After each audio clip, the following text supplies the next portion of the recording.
Hey guys, what's up? How are you? Welcome back. It's Ebot. I'm trying to do a kind of follow-up video to last night's podcast.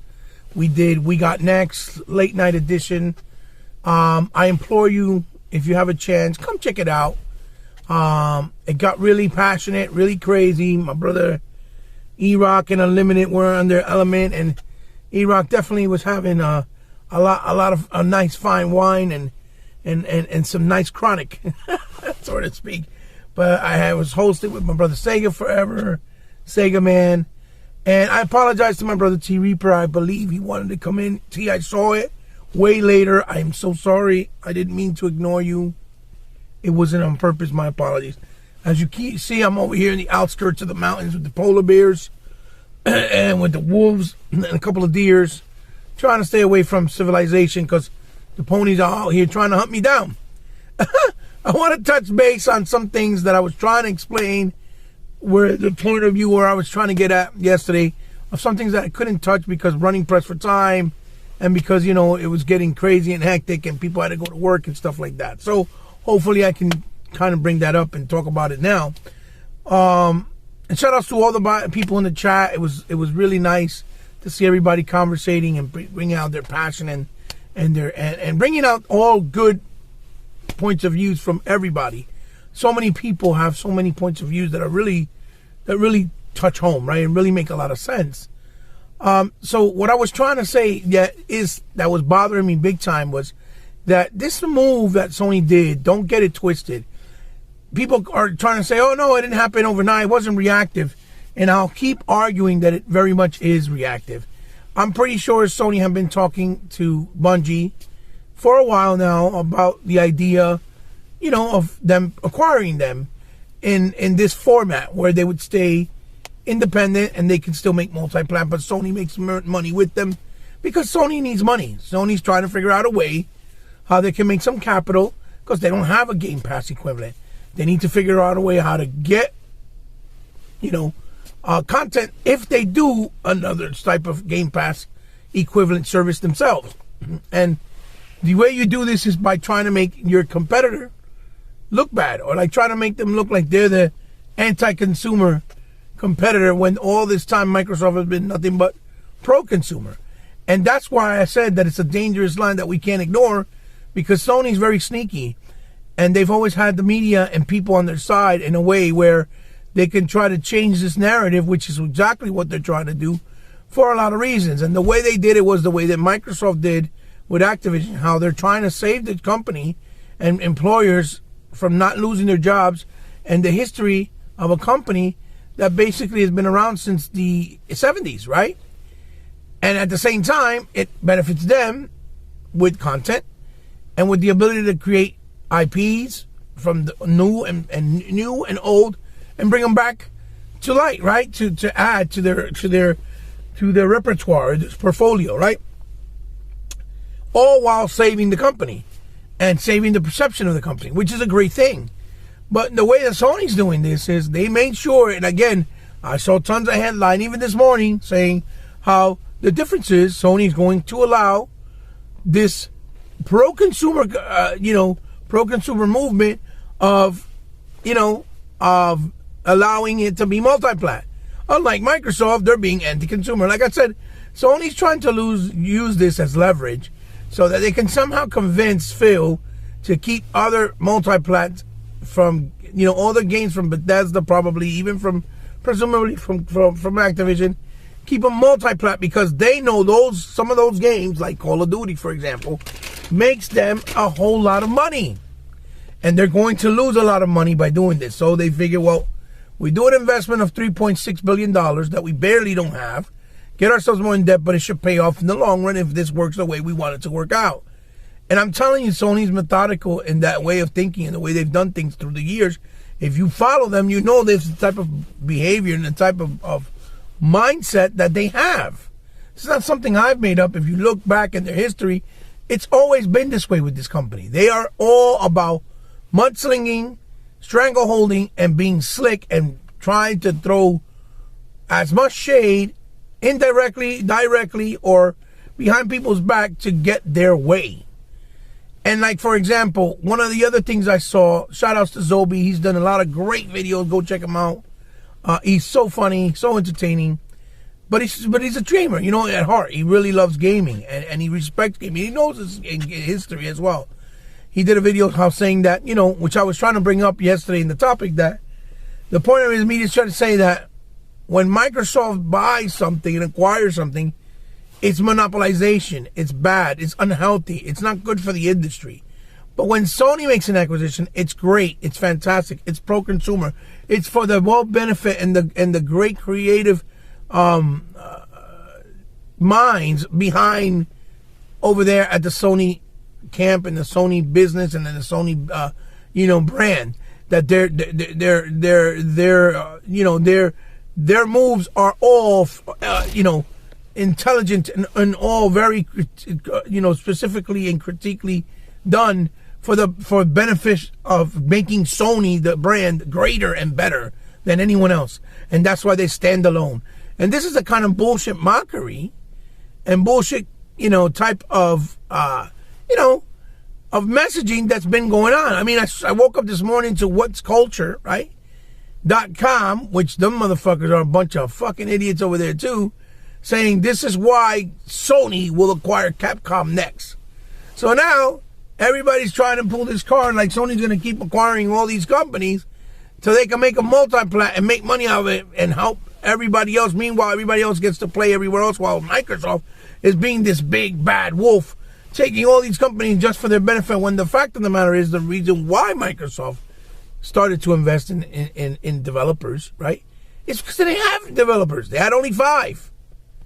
In the beginning of the Xbox One generation, only 5 in-house developers. And if you go back to 2013, the whole messaging was Microsoft needs more developers. Microsoft needs to do better. They need more IPs. They need to do this, they need to do that. But shout outs to Big Other Zinc as well, because he pointed out a nice comment that I saw, which also resonates and makes a lot of sense. How nobody's quoting Jim Ryan saying we are about multi-platform now, right?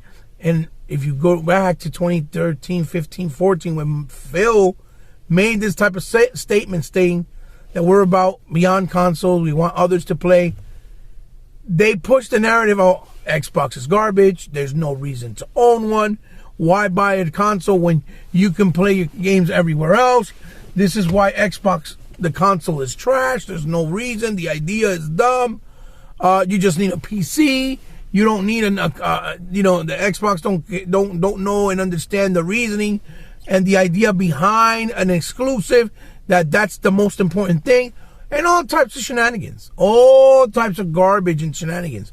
This is what they were pushing. And now, no one's trying to point that out when Jim Ryan stated we're about multi-platform. Of course, Jim Ryan's going to state that because Sony needs money. So Sony's trying to find a foundation where they can create an ecosystem within Sony where they can make money, right?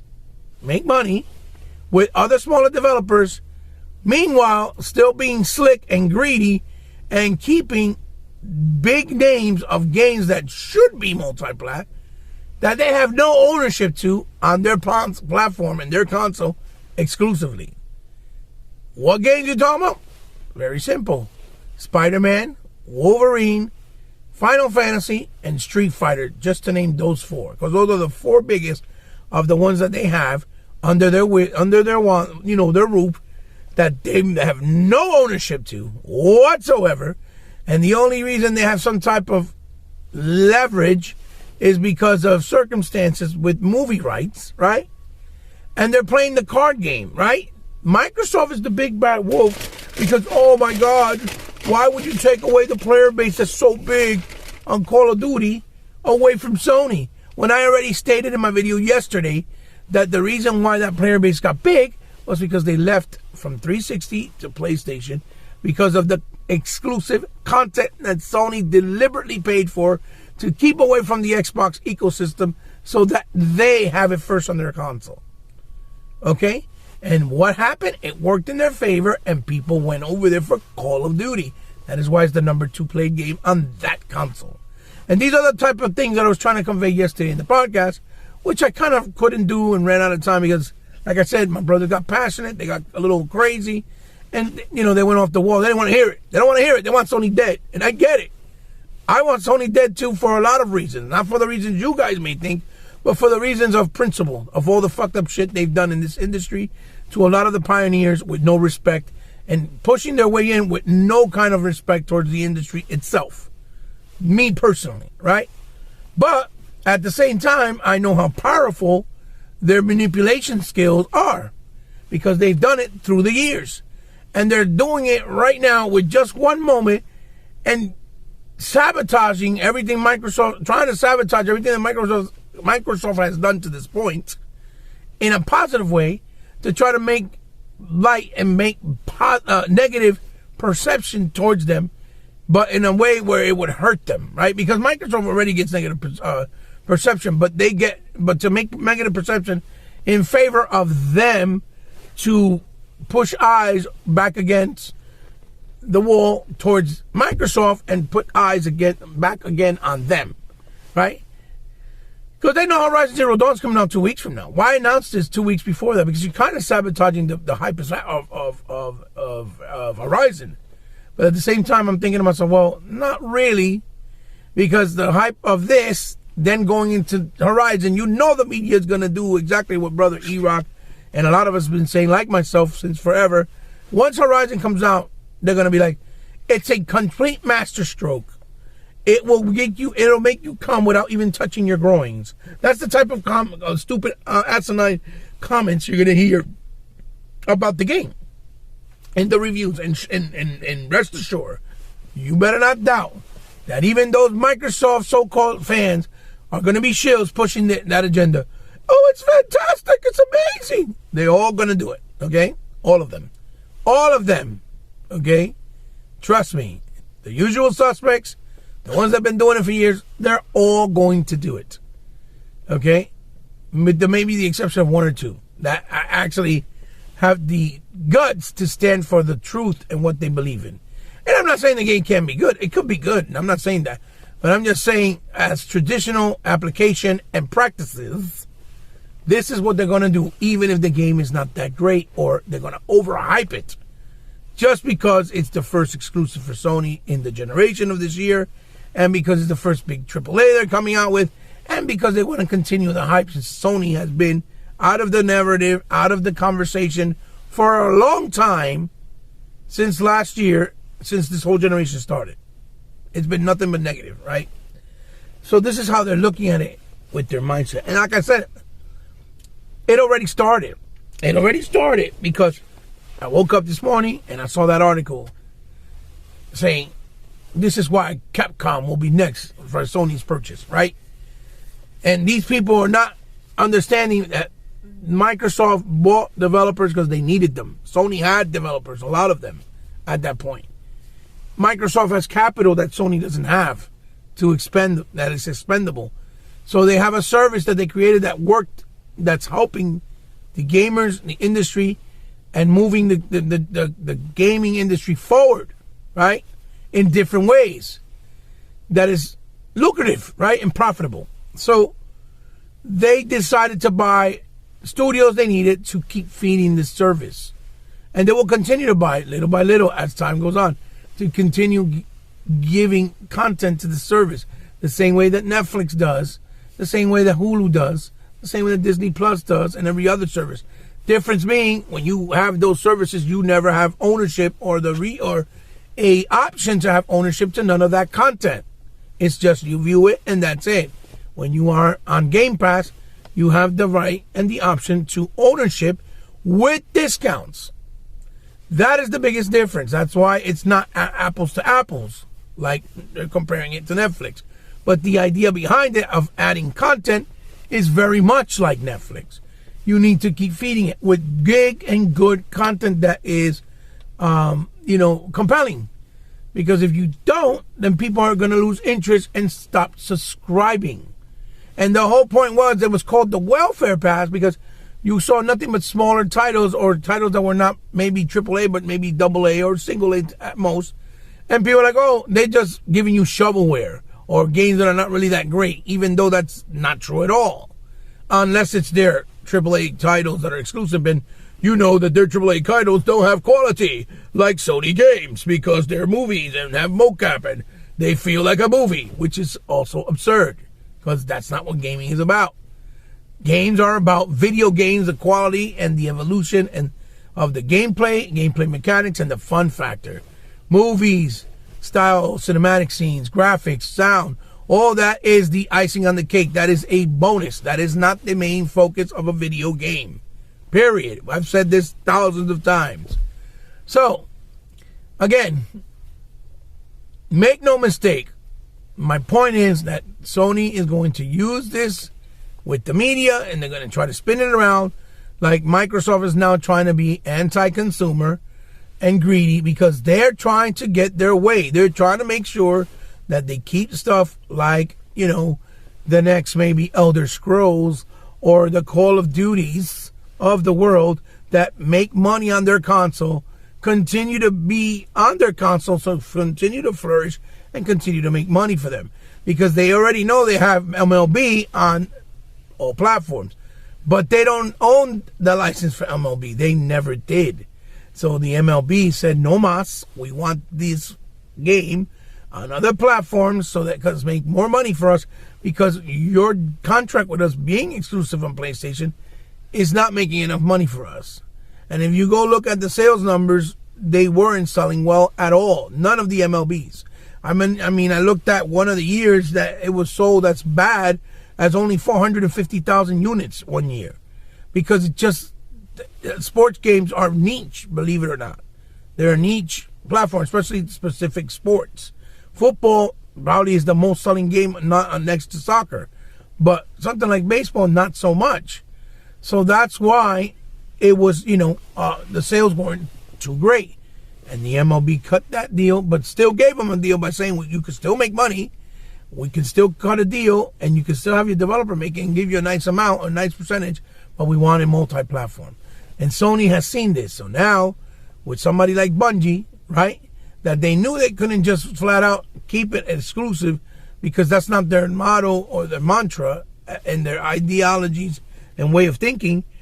Over there, Bungie will buy you guys, and then after we buy you guys, you can keep it multi-platform. Well, we split the earnings, maybe 50-50, right? And we'll make money together. And at the same time, it'll make us look like we made a smart move. We'll make us look pro-consumer because we're leaving Destiny on the other consoles because it has a big player base. Whether it's not as big as Call of Duty is irrelevant. It's still got a big player base, or big enough player base where it makes it look like it's a big deal. And Microsoft's going to have to feel some type of some type of pressure of, well, okay, then we're going to have to leave Call of Duty because it's going to make us look bad. When the reality is Call of Duty's numbers, Destiny don't reach nowhere near those numbers. And the real focus should be, we need to put Street Fighters, and we need to put the Final Fantasies, and we need to put all the things like Spider-Man and Wolverine that they have no ownership to on multi-platform and multi-consoles. But you notice how they haven't mentioned that. And you notice how the mainstream media is not bringing those things up, and they're trying to ignore it and put it to the wayside. Of course not, because that works into the favor of their baby and their darling Sony. They want to make sure that those stay exclusive, even though they don't own them, because they're the big titles for them to brag and show off about. But yet they're trying to claim that they're about multi-platform. When Microsoft got scrutinized for this, and now Sony is the one that, the king, oh, they're looking great in just one day of mentioning something with the Bungie acquisition and Bungie deal.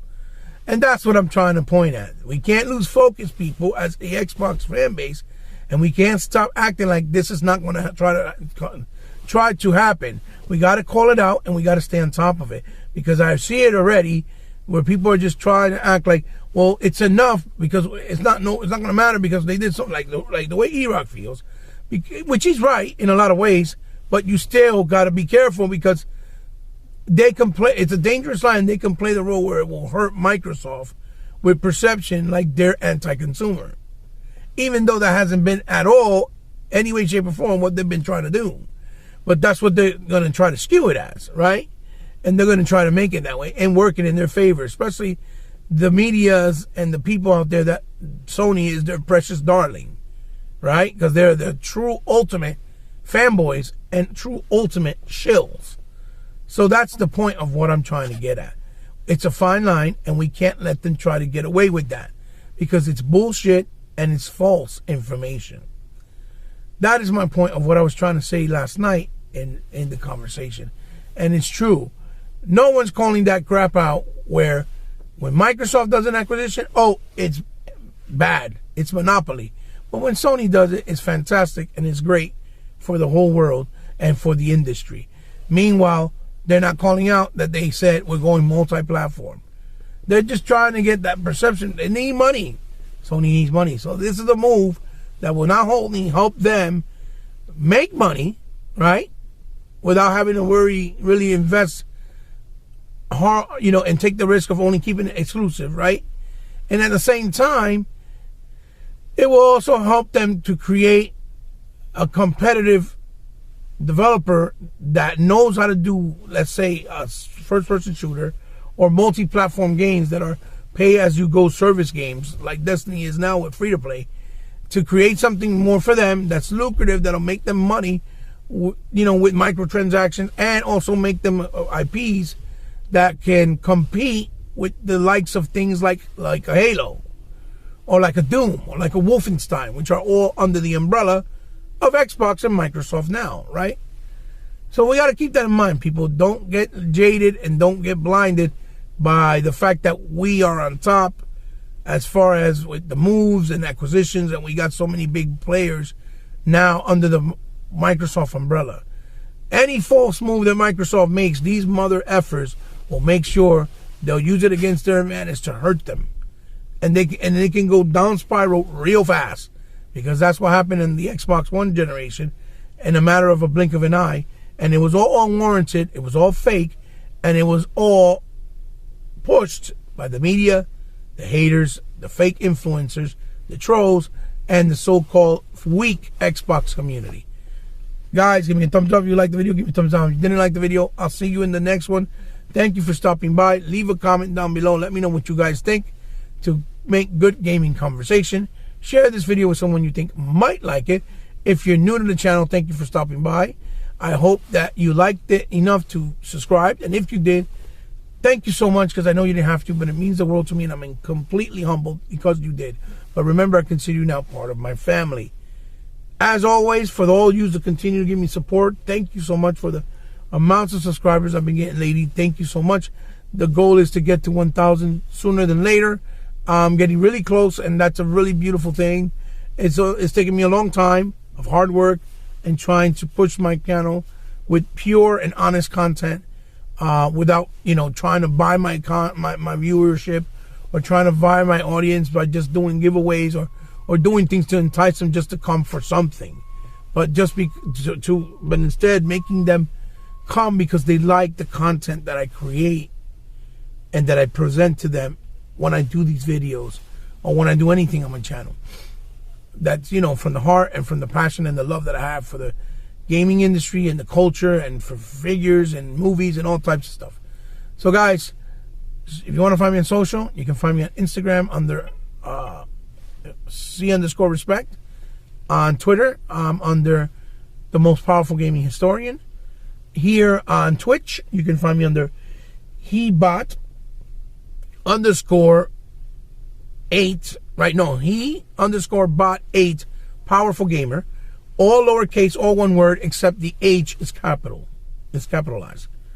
And then also, you can also find me on Xbox Live under HeBot8, on Nintendo Switch under HeBot8, on the NES, the PlayStation Network under Alfell from Sky.